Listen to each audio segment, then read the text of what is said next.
Hi, it's Bobby from Fifth Avenue Cake Designs, and today I thought it would be fun to show you some cross-stitching with royal icing.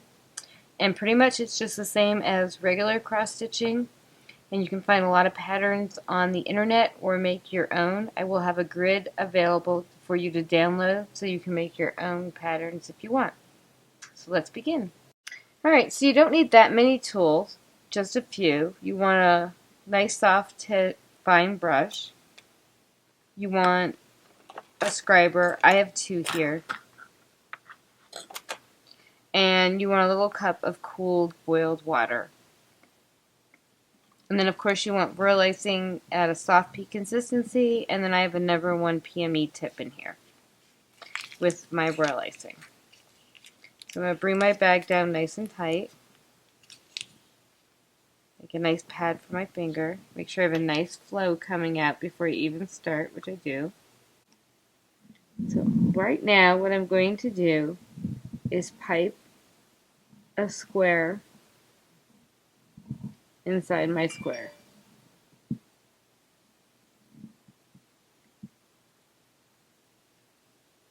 I'm going to stop at my corners so that I have nice corners for my square.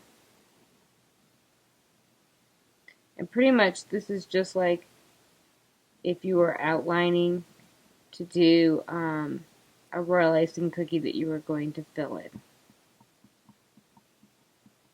So this part is pretty easy.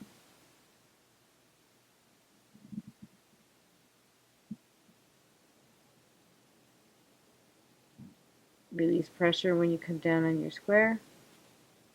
And there you have your square. I'm just going to clean up this corner on the edge here just a little bit and make this one a little bit more square.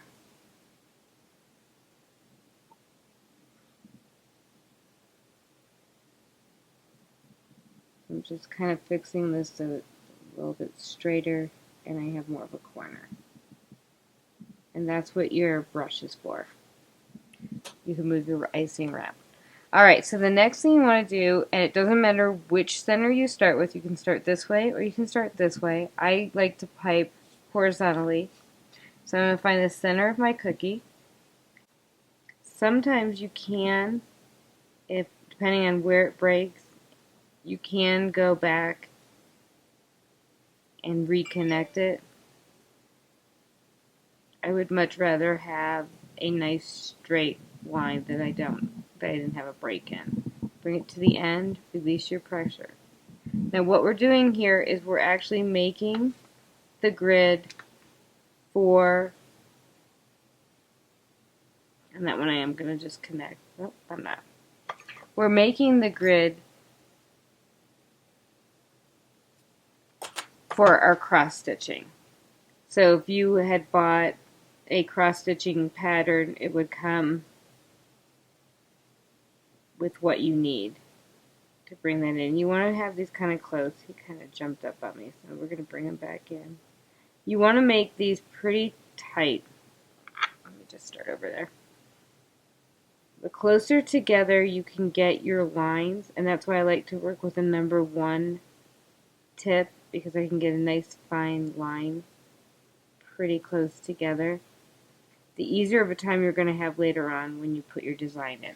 If you go over, like I went over my square, take a little bit of a very light and damp brush and just wipe it away.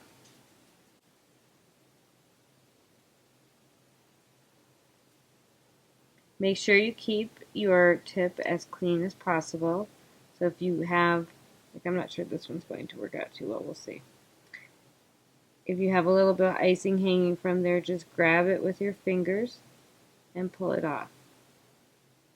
Try not to wipe it with paper towel. Sometimes I've noticed that paper towel gets stuck in there and then your tip starts to, especially when it's a 1, it'll start doing like a squiggly line thing instead of straight.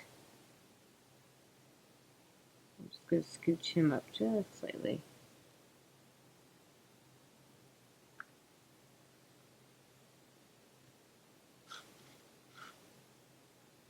I'm going to do one more line for you and then I will come back when we're doing the other side. The slower you move, the less likely you will be to break.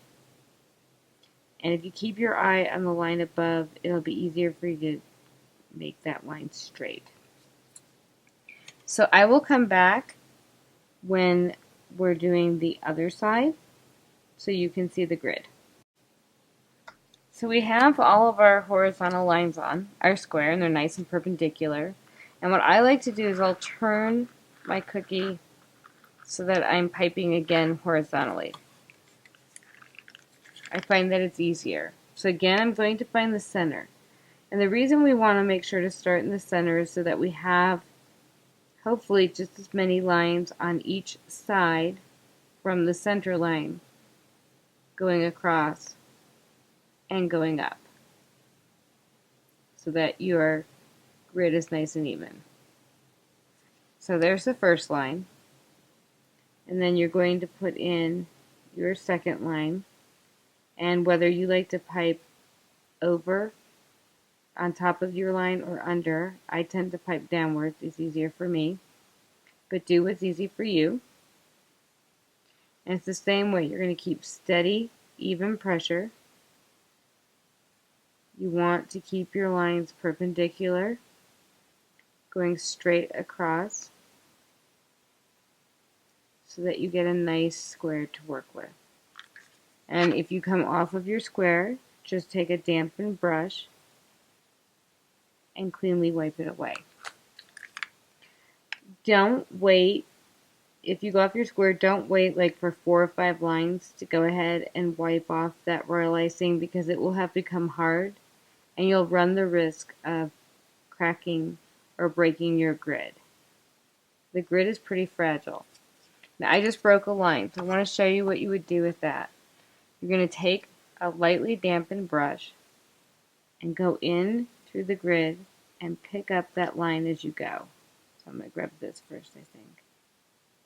And you don't want to hit the line above. So it's a little bit tricky, but once you grab it, you can pretty much take it off without hurting anything. Just go real slow. Grab the icing with that dampened brush, put it to the side, and then you can clean up your workstation after you've removed the entire line. I have a little teeny piece of royal icing right here that doesn't belong there, so I'm just going to lightly go in and get him out before he causes any problem. And that way, you won't have to worry about it. He's gone. You can't even tell he was ever there. So if you do break a line coming across, there's no need to panic. Like I said, just grab a very soft, small brush, lightly dampened, and lift him up.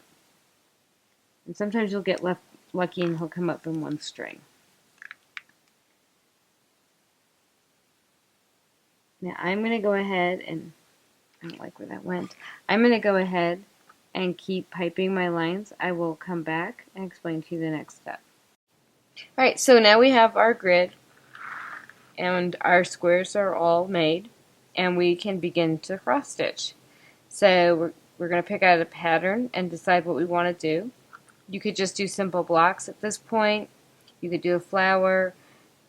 You could even do a bird if you wanted to. This one's a little bit too small, but once you start getting into the groove of it, you can pretty much do any design you want. So I'm going to pick my design, and I will see you. I ended up deciding to fill in the entire 4 squares. So now the next thing that you want to do is put your border on. And you can decide what kind of border that you want. And I'm just going to do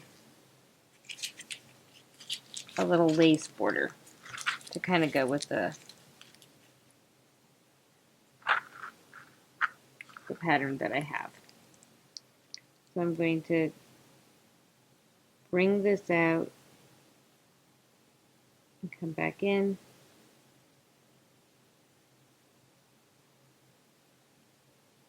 Bring this out and come back in.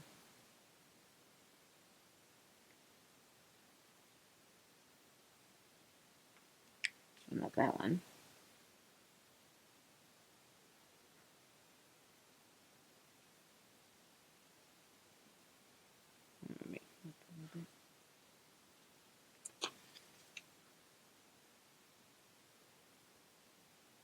But all I'm doing is counting my grid so that I come out evenly as I go around.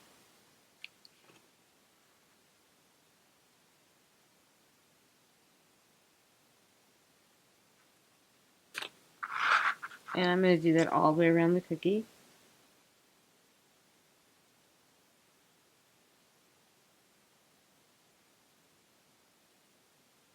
Now you could do beads. You could do just a pretty little scroll. Whatever you want to do. I'm just kind of carrying the design that I started. So I'm going to finish this up, and I'll see you as soon as I'm done. Alright, so this is the same size cookie, and the only difference is this one has very, very small grids, and this one has larger grids. But the design of the flower is exactly the same, so it's up to you how big or how small you want your design to be. Just remember to take a few minutes to look at your grids because they start looking all smushed together, and step back a couple of times to see your pattern. But I hope you have fun cross-stitching with royal lacing.